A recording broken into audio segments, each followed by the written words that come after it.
All right. Welcome, welcome, welcome to another Wednesday Cosmic Rose Honey. Usually it's evening, but today it's more afternoon for me. So super nice to see you all. We'll open up as per usual with any questions that you have pertaining to your Kundalini process, your healing journey, anything that I can support you with. Just feel free to unmute yourself and ask, and we'll go from person to person. Yeah, so I'll start. Yes. Yeah, my question is like before my Kundalini awakening, I never knew about new moon, full moon, all this astrological events. But Mhm. since my Kundalini awakened, like for more than a year ago now, I mean, I've noticed that every full moon, it makes me very lethargic. Like I'm not Mhm. even able to work out. I sleep a lot. Mhm. Like, how does this full moon affect people with Kundalini? Like, Mm. what is the relationship between Kundalini and full moons?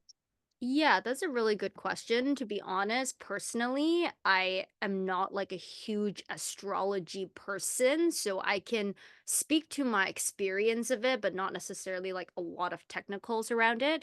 I think in general, the how the full moon affects people is exactly what you described, feeling a bit tired, lethargic. The full moon is really this time for shedding and letting go. And so I don't think it's necessarily that, you only feel it once you have awakened Kundalini, but I think what happens is that in the Kundalini process, you become increasingly sensitive to energy. So, for example, before your Kundalini has awakened, for many people, they're more in their minds, they're more in the habitual hustle, bustle, what am I doing? So it's like they're still feeling the effects of it, but perhaps they're not as aware. But what happens when your Kundalini is awakened is that you become a lot more aware of what's happening in your body, what's happening in your senses. And so, with that increased sensitivity, you can feel the effects of the full moon extra intensely. Meaning, for example, feeling the tiredness, the fatigue, feeling like you're not yourself, or sometimes, you might be more in your head or you might feel more emotions. I would say that in general, just with that increased sensitivity, knowing that when that does happen and depending on, for example, when your menstrual cycle is, sometimes like even for myself, like my bleed might actually be synced up with the full moon, to which it's like double whammy of intense emotions, hormones, feeling tired, and all the things. And I think it's just important that when you notice that about your own inner seasons, it's creating the space to honor that, right? So now that you know, okay, I know that around the full moon time I tend to be more tired, I tend to need more sleep. It's like in advance looking at, for example, all the full moons to come for the rest of the year, and how do you design your schedule, prioritize your month based on creating the spaciousness for yourself during that week where you know you're going to be tired. I do that actually around my menstrual cycle. So whenever I know that I'm about to bleed, usually the week before, I don't do as much as I can. I don't do like, a crazy like master class, or I don't do like a big program or a lot of calls. Like sometimes I still might have some calls and stuff, like for example, these meditations, but I tend to do things a bit lighter in anticipation for how my body might be feeling during that time. I think what happens is that in general, with awakened Kundalini, we become a lot more aware of the seasonality of life, right? The different waves, the ups and the downs that happen in nature, and simultaneously the ups and the downs that happen within our own inner world as well. So it's about creating that space to honor those different dips that might happen, and just surrendering in those moments too, where you're feeling tired, where you're feeling lethargic. It's like, okay, it is what it is. It is the truth of this moment. It is not the truth of forever. I understand that there's also, the moon that's happening, different astrological events that might be affecting me and feeling this way, and it's creating that space for yourself to be in it. Does that make sense? Yeah, thank you so yes, a lot, thank you. And Yeah. also, I've made some research, and they said that it's always accompanied with the shift in consciousness. So, in Mm, order for you to see that you have experienced this shift in consciousness, it's, you have these signs like you are tired, you tend to sleep for more hours. yeah. So, what do you mean by the shift in consciousness? Like, what does it mean? Does it mean like clearing more blockages in my nadis, or what's it like shift in consciousness? Yeah, I mean, again, it depends on like based on what you're reading, what is the context that they're describing that in. In general, I think a shift in consciousness is, yeah, like becoming more aware of what is truth, and also having like the way that I see, shift in consciousness, and specifically if it's shift in consciousness towards an expanded and higher consciousness, it's having a bigger picture view of everything that's happening, right? And part of that process of having that bigger picture view is healing our relationship with, shedding, transmuting the things that obscure that higher consciousness. Because with higher consciousness, it's actually not necessarily something that, when we kind of say, like, okay, I want to shift my consciousness or raise my consciousness, it almost makes it sound like it's something that we're trying to get to and to have more of, right? Versus the truth of what I believe happens is that the highest, fullest, most complete state of consciousness is already available.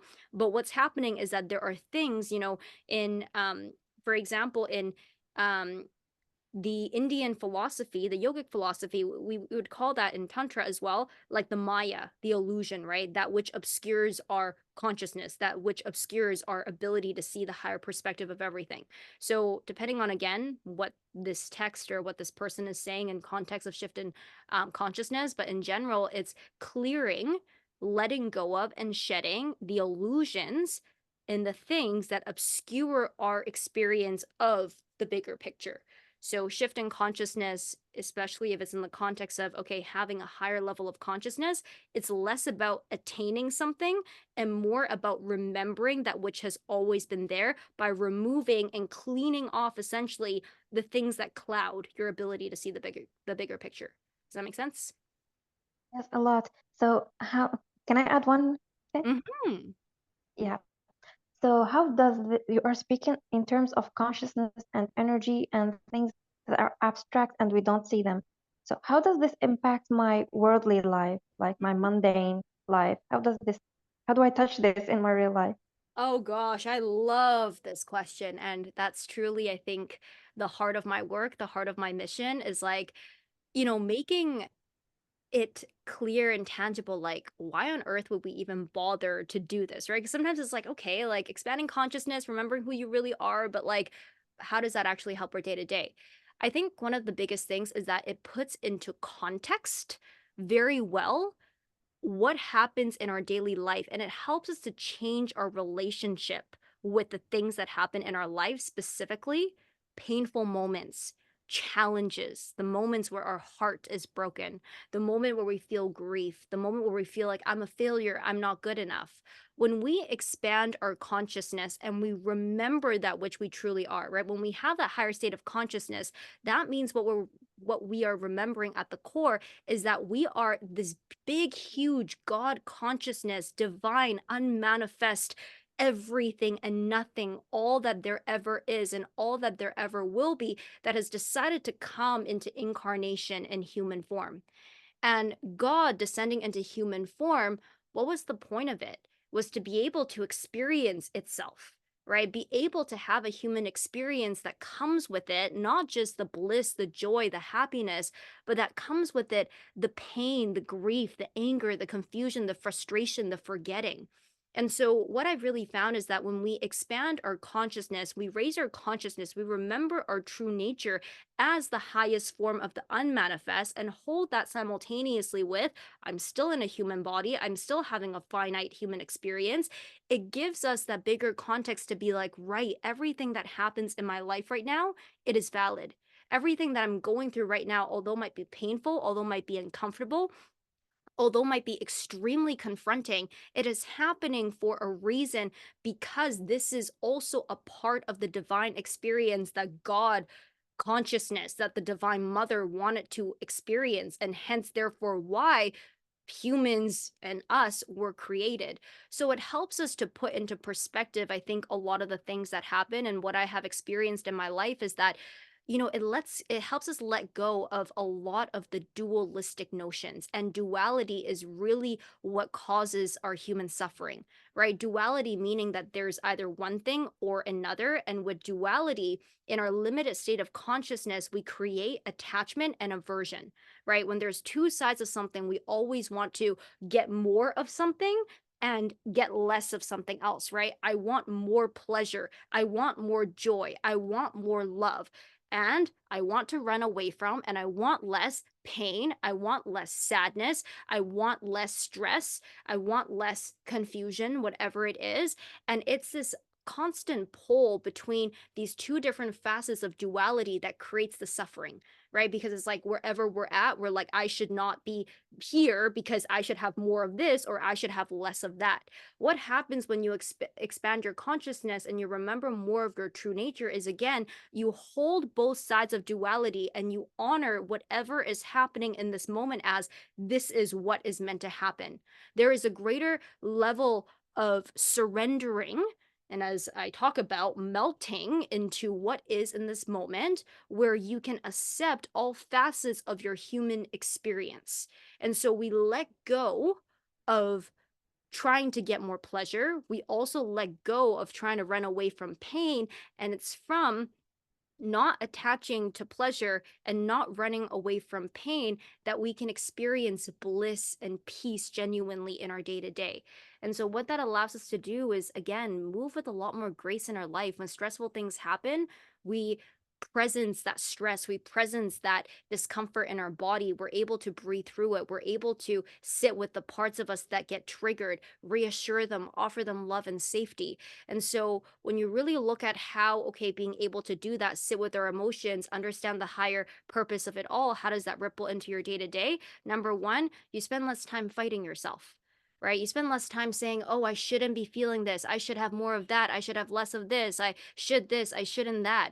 And all that energy that we spend making ourselves wrong and shaming ourselves, all that energy that we spend fighting ourselves now becomes energy that we can spend living our life. Now becomes energy that we can spend serving our divine purpose, becomes energy that we can spend showing up for our mission, spending time with our loved ones, deepening our spiritual process, actually enjoying this very life that we have. Right. And so it radically changes our life and how we experience it, because instead of dwelling in these cycles of making ourselves wrong, making our reality wrong, trying to get something that we don't yet have. And then even when you get it, you're like, whoa, I need to get to this next level. We're moving in harmony with all that is happening. Right. And again, living in harmony with all that is happening does not mean that everything that's happening is enjoyable. It just means that we're more able to have a relationship with everything that happens and have a relationship with ourselves, a loving relationship through all the ups and downs of life.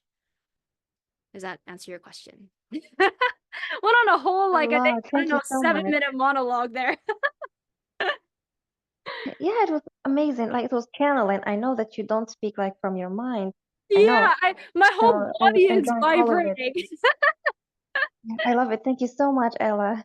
Yes, my pleasure, Caitlin. Wow, definitely need to watch this again. Yes, this is why I'm so glad that we record the beginning of these, because you guys have Yeah, amazing questions. I was about to ask you about the recording of the last meditation. I didn't find it on YouTube because I I wanted to forgot listen to I again. forgot to upload it. Let me upload that after along with this one. Yeah, sometimes I'm like, yeah, I'll do it on Friday, and then Friday I was prepping for my next in person, and it's just been like a whirlwind the last couple of days. But yeah, I'll put that up along with this upload, so you can Thank re-listen. you, Ella. Yeah. My pleasure. Thank you for the reminder. Yeah, I'm really glad that we have this, because yeah, it's always like I find, like, for myself too, I realize like my human design is I'm a generator. And my strategy is to respond. So when people ask me questions and there are things for me to respond to, it's like it accesses a different part of my brain. So yay, amazing. All right, so let's get started then for our meditation. Does anybody else have any other questions before we get started? We feeling good? Yes, we're good? All right, let me just pin myself so we'll have this in large for the meditation. So I don't think at this point I need to go into too much detail about what we're doing here, but essentially, silent meditation, softening, learning to come back into the heart space, opening ourselves up to receive the beautiful downwards descending grace of the Divine Mother. So here we're working more with, again, the consciousness aspect of Shakti, really Shiva. Shakti and Shiva are one, but more, I guess, like even the Shiva element. And it's less about movement, it's less about energy, but more about expanding and melting into the greater divine field. And so during this meditation, all you have to do is just breathe and soften. Bring your awareness to all the different sensations that you can feel inside of yourself as much as you can. Melt, merge, and soften into them. And we'll do the meditation for about 20 minutes. Cool. So whenever you're ready, you can just get yourself set up. If you need to adjust your seat, if you want to grab a blanket, You want to just shake out your shoulders, roll out your neck, anything that allows you to be as comfortable as you can. And then, whenever you're ready, we're going to lengthen through our spine, tucking our chin slightly in.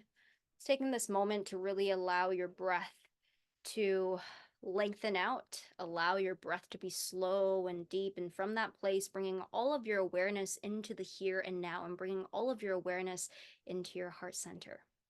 So we'll begin the meditation for 20 minutes and I will let you know once it is over.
Taking a deep breath in,